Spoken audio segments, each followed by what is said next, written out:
ce geste de toi viendra mon secours.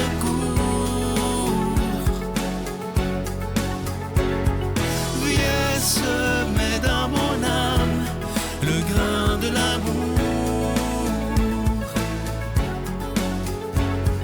Je traverse un désert et je meurs de soif.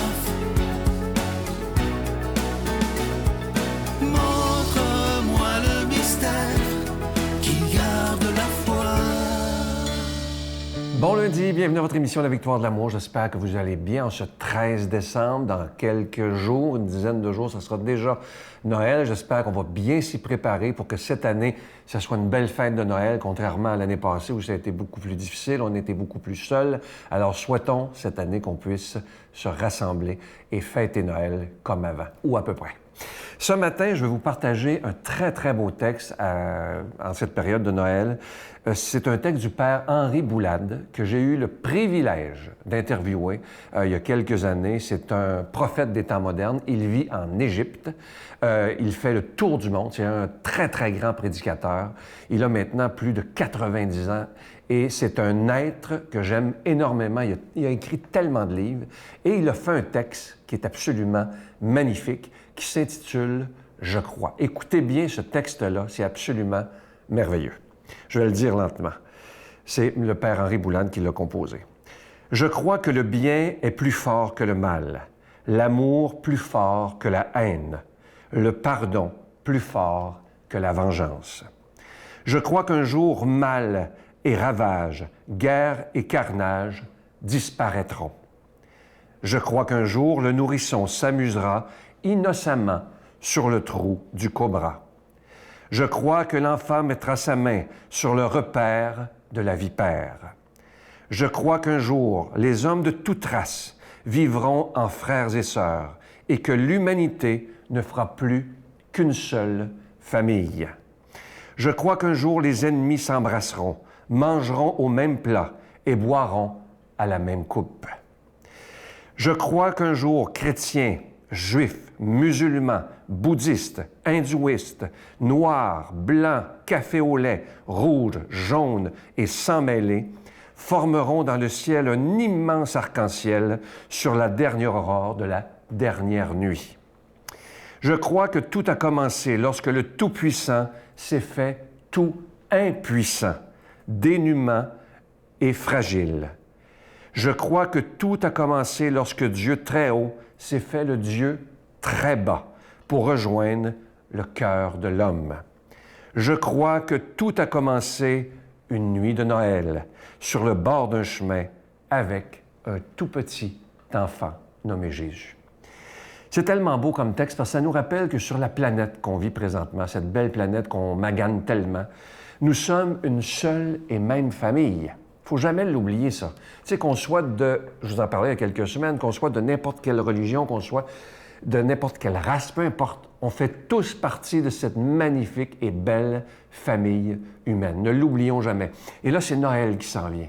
Si on essayait de laisser de côté nos différences, les choses avec lesquelles on n'est pas d'accord, si on essayait simplement de s'aimer, ne serait-tu pas le fun, c'est un peu simplement apprendre à s'aimer avec cette période de Noël qui s'en vient, mais pas juste à Noël. Au lieu de regarder les défauts des autres, prendre le temps de regarder ce qu'il y a de beau et de grand dans chaque être humain.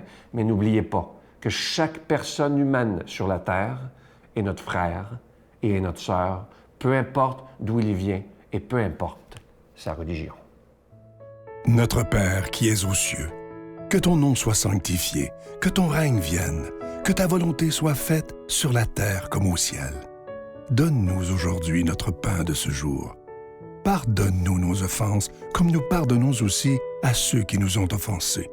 Et ne nous laisse pas entrer en tentation, mais délivre-nous du mal, car c'est à toi qu'appartiennent le règne, la puissance et la gloire pour les siècles des siècles. Amen.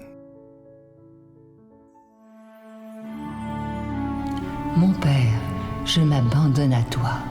Fais de moi ce qu'il te plaira. Quoi que tu fasses de moi, je te remercie. Je suis prête à tout, j'accepte tout, pourvu que ta volonté se fasse en moi, en toutes les créatures, Je ne désire rien d'autre, mon Dieu. Je remets mon âme entre tes mains.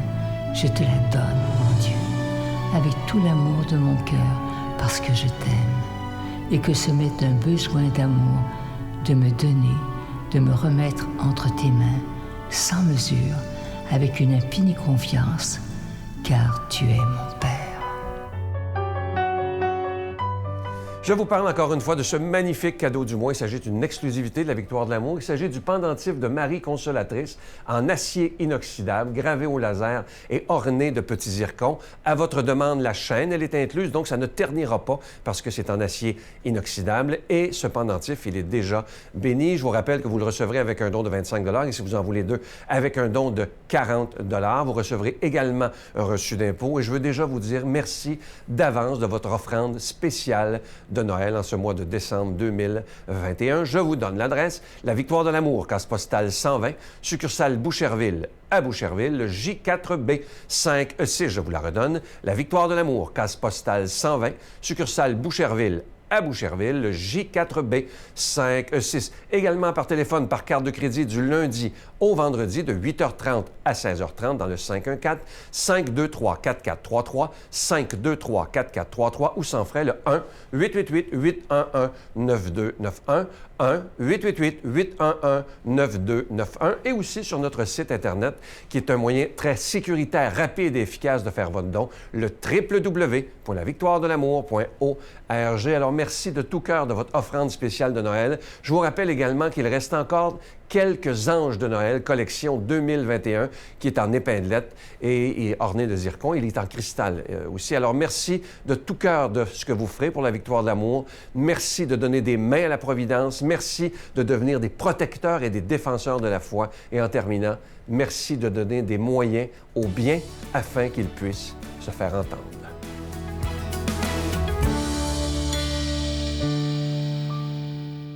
Mon Dieu, donnez-moi la sérénité d'accepter les choses que je ne peux changer, le courage de changer les choses que je peux et la sagesse d'en connaître la différence. Amen. Aujourd'hui, la parole de Dieu est proclamée par notre ami, l'abbé Donald Thompson.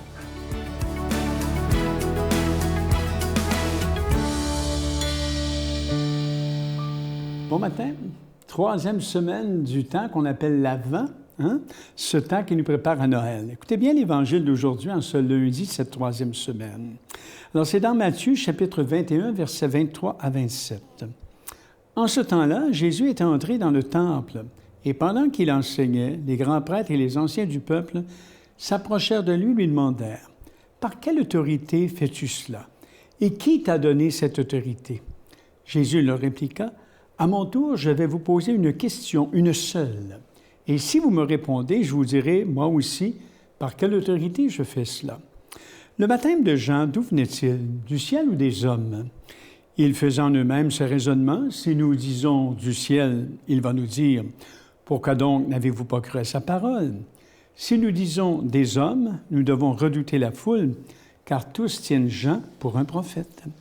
Ils répondirent donc à Jésus, nous ne savons pas. Alors, à ce moment-là, il leur dit à son tour, « Moi, je ne vous dis pas non plus par quelle autorité je fais cela. » C'est intéressant de voir ce matin, on dirait que Jésus va présenter des lettres de créance. On essaie de le mettre en boîte, puis voyez-vous comment il se positionne.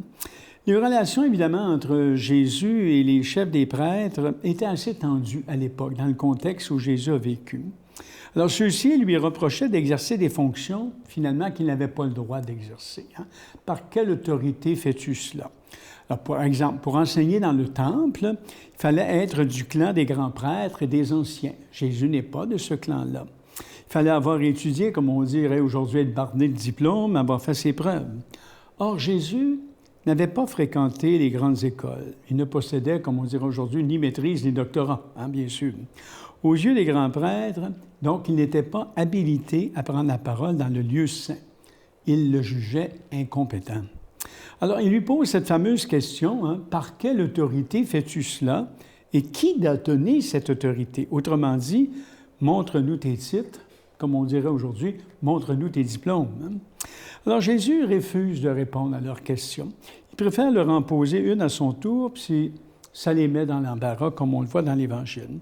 Bien sûr, Jésus aurait pu agir autrement. Il aurait pu révéler aux prêtres et aux anciens, finalement, qu'il se sentait investi par Dieu, hein, alors que c'était au nom du Père qu'il parlait. Il ne juge pas opportun de recourir à cet argument, car pour lui, ce sont d'abord les lettres de créance ou l'autorité, si vous voulez, qu'on l'on possède, qui rendent aptes à proclamer la vérité, la crédibilité. C'est donc ce qui est vrai, et peu importe qui le dit, hein, comme on dit. Alors, Dieu ne fait pas nécessairement appel aux personnes qui ont beaucoup étudié pour nous parler. Il s'adresse à nous par tous ceux et celles qui croient en lui. Hein? La parole d'un enfant, celle d'un vieillard, celle d'une brave mère de famille, peut avoir autant d'importance que celle du prêtre ou du professeur d'université. Bon, la parole de Dieu, disons-le franchement, n'est pas enchaînée. Elle fuse de partout et jaillit plus spontanément d'un cœur qui est bon que d'une tête bien remplie. Hein?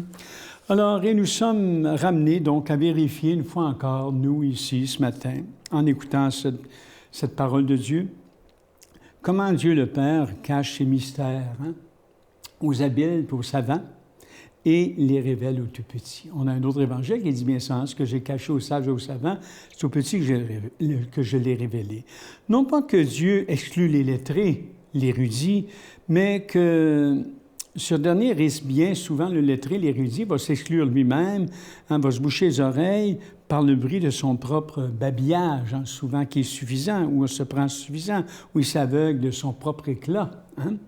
Mais la révélation reste toujours offerte. La révélation de Dieu reste toujours offerte et elle se fait connaître aisément dans un cœur simple et confiant. Alors, voyez aujourd'hui de quel genre de spiritualité on doit avoir ou quelle attitude qu'on doit avoir devant l'expérience de Dieu, d'avoir des cœurs simples, des cœurs aimants, des cœurs ouverts. Et ça se sent. Quand on rencontre des gens, des hommes, des femmes, des chrétiens, des chrétiennes, qui sont habités par en dedans, en toute simplicité, qui vivent une expérience, je dirais, de présence, hein, un dynamisme orienté par le souffle de Jésus, souvent ce sont des gens, peu importe s'ils sont des érudits ou pas, qui sont d'une grande simplicité, tout ouverts à l'action du Seigneur et qui transmettent cette passion-là. Hein. On les sent vrais et ça nous fait du bien de rencontrer ce genre de témoins, hein, qui nous interpellent. Alors, je nous souhaite aujourd'hui, nous-mêmes, de nous laisser interpeller, hein, par en dedans et d'avoir ce cœur tout ouvert, ce cœur simple. Mais on a tellement besoin de rencontrer des gens qui sont dynamisés par en dedans. Je lui demande aujourd'hui de vous bénir par son souffle, le Père, le Fils et le Saint-Esprit. Amen. Je vous souhaite une excellente journée. Bon matin. Je vous salue Marie, pleine de grâce. Le Seigneur est avec vous. Vous êtes bénie entre toutes les femmes, et Jésus, le fruit de vos entrailles, est béni. Sainte Marie, Mère de Dieu, priez pour nous pécheurs, maintenant et à l'heure de notre mort. Amen.